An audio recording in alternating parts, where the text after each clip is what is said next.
Gubernur Sulawesi Utara Oli Dondo Kambe hari ini meresmikan sejumlah proyek di Kabupaten Bolang Mongondo.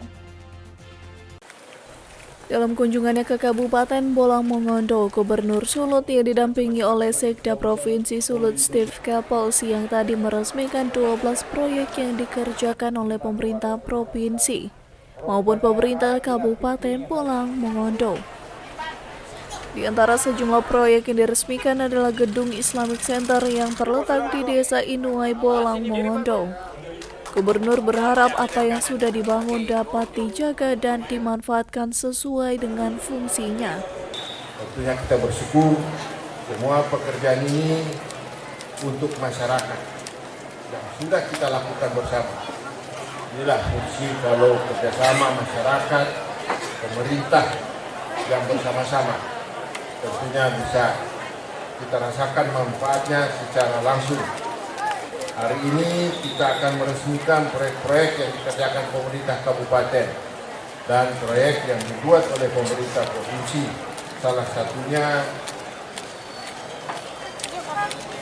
Islamic Center yang akan kita resmikan. Tentunya ini menjadi suatu hal yang sangat baik bagi kita. Saya berharap gedung Islamic Center ini akan bermanfaat